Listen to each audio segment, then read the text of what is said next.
Hi, in this video we're going to look at WJEC GCSE Mathematics Intermediate non-calculator. So this is paper 1. Let's get into this. So this first page, this question 1 and 2, these are fundamental ideas pretty much. They're just testing your basic multiplication and division and percentage skill. So 2 squared times 2 cubed, so 3 squared times by 2 cubed. 3 squared means 3 times 3, so that means 3 times 3, and then 2 cubed means 2 times 2 times 2. But the best way to do this is to do them separately. So what is 3 times 3? That is 9. And what is 2 times 2 times 2? So 2 times 2 is 4, times 2 again is 8. So 9 times 8, which is 72. Okay, part B, negative 124 divided by 4. So we're going to perform 4 divided by 124, and then we're just going to make it negative at the end. So 4 divided by 1, can't do it. How many 4s in 12 though? 3. How many 4s in 4? 1. So it is 31, so the answer is negative 31, because it is negative 124 divided by 4. Okay, 15% of 280, so we have a choice. We can do 280 times by 0.15, or we can find 10% and find 5%. I prefer the latter, I think that's a bit easier. So 10% is equal to 28, and then if 10% is 28, 5% is 14. So we find 10% because 100% was 280, and 10% is dividing by 10 to get 28. And then 5% is half of that, 14. So we're just simply gonna add these two. So it's 28 plus 14, 2 carry the 1, 4. So it is 42. Right, 0.3, 8 out of 25, and 31% in ascending order. So to ascend means to rise from low to high, effectively. So notice that this question is 3 marks. So to get all 3 marks, you need to show all of these in the same form. Doesn't matter which form, but it needs to be either all as a decimal, as a fraction, or as a percentage. So 0.3 is the same as 0.30, which is 30%.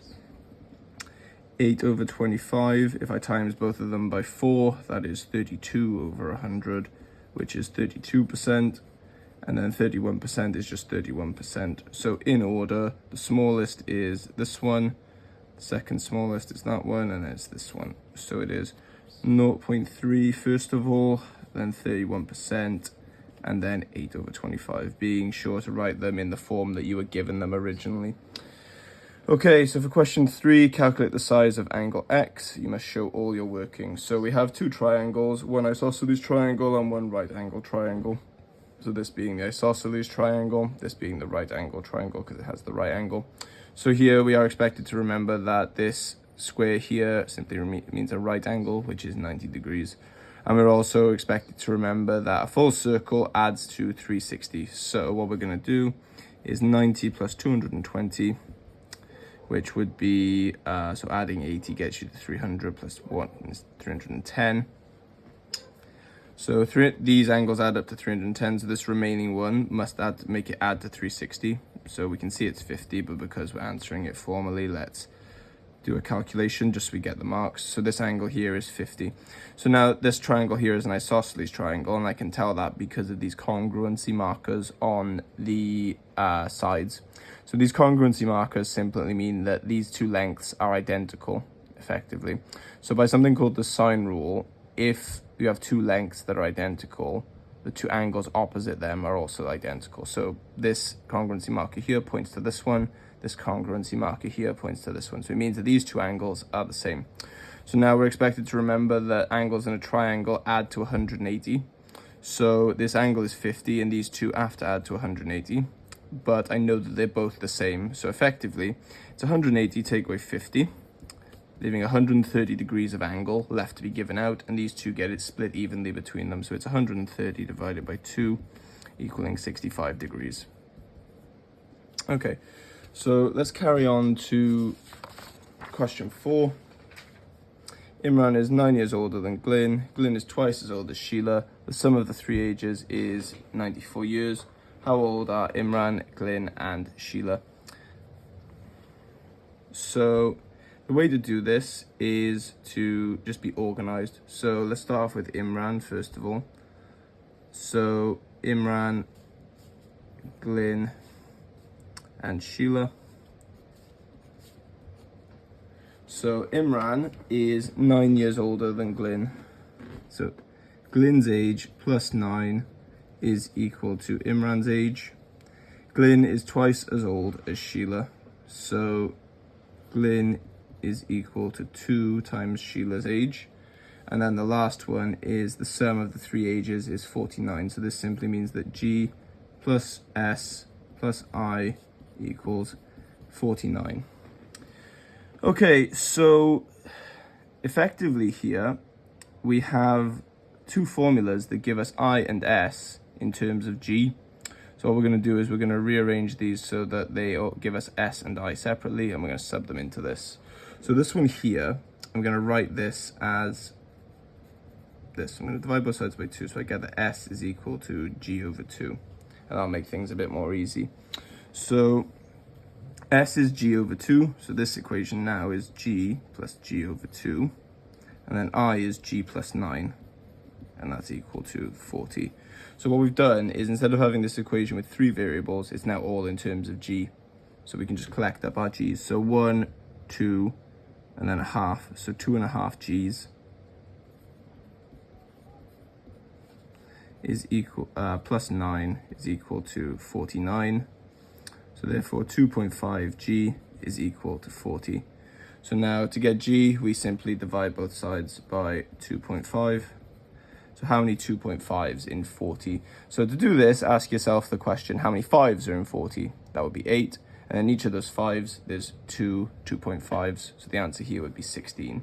But if you wanted to do this formally, you would times both of these by 10, making it 400 out of 25. And then you would perform the bus stop method up here.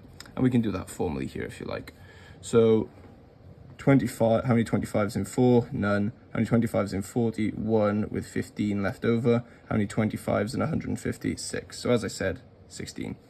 So we get that G is equal to 16. So Glyn's age is 16. And now from here, it's quite straightforward. So Imran is 9 years older than Glyn. So that makes Imran 25. And then Sheila is Glyn's age divided by 2. So that means Sheila is 8. And we can check our answer by adding them back up and see if they add to 49. So 16 plus 8 is 24, and then 24 plus 25 is indeed 49. So these are the three ages. Find the whole number value of n so that 7n minus 9 is a multiple of 4. So multiples are times tables, effectively. So find a value of 7n minus 9 such that it's in the 4 times table. So our n's are going to be in the integers. So the whole numbers are the positive integers, effectively. So we're going to start with n equals 1. So we times that by 7, and we minus 9. So that would be minus 2. Is that in the 4 times table? No. N equals 2. So that is 7 times 2 minus 9, which is 5. Is that in the 4 times table? Nope. Let's do 3. 7 times 3 minus 9. So that's 21 minus 9, which is 12. And that is in the 4 times table. So the n you're looking for is 3. Find a whole number value of n so that 3n minus 5 is a prime number. And it's the same thing. So we're just going to do the exact same thing, but with this.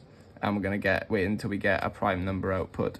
So when n equals 1, 3n minus 5 is equal to 3 times 1 minus 5, which is minus 2. When n equals 2, we're going to get that 3 times 2 minus 5 equals, so that's 6 minus 5, which is 1. And it's important here to remember 1 is not prime. The smallest prime number is 2. So when n equals 3, 3 times 3 minus 5. So that's 9, take away 5, which is 4. And we have n equals 4, so it's 3 times 4 minus 5. So that's 12 minus 5, which is 7, and that is prime. So it is when n equals 4 is what we're looking for. So again, there you just need to know your prime numbers. And if you're going into this exam without knowing your prime numbers, you are going to have a rough time of it. That is the reality of it. So a bag contains red balls, green balls, and yellow balls. The number of green balls is equal to the number of yellow balls. Marley picks one ball from the bag at random the probability she will pick a red ball is 0.3. What is the probability that she will pick a yellow ball? So this is similar to the isosceles triangle question we just had. So the first axiom of probability states that they have to sum to 100% or 1, both meaning the same thing when you take it as a decimal. So they all have to be out of 100%, or this here, for example, is given as a decimal, so this would be 30%. It has to add up to 1. Right, so there are 3 options: red, green, and yellow.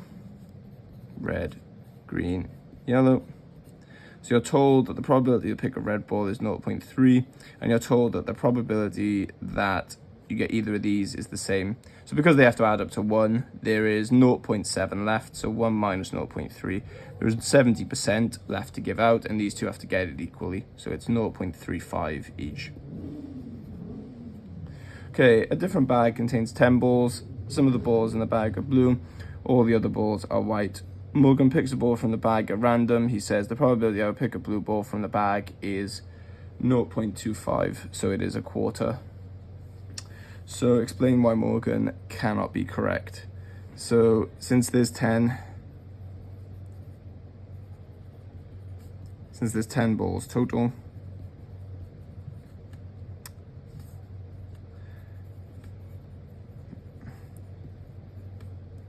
the fraction of balls can only be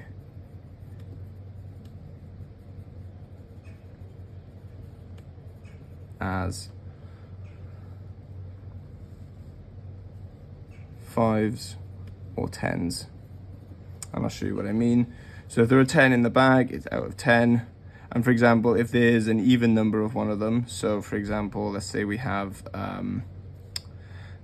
something like, I don't know, 7 out of 10, that can't be simplified. But if it would be 6 out of 10, that would simplify to 3 out of 5.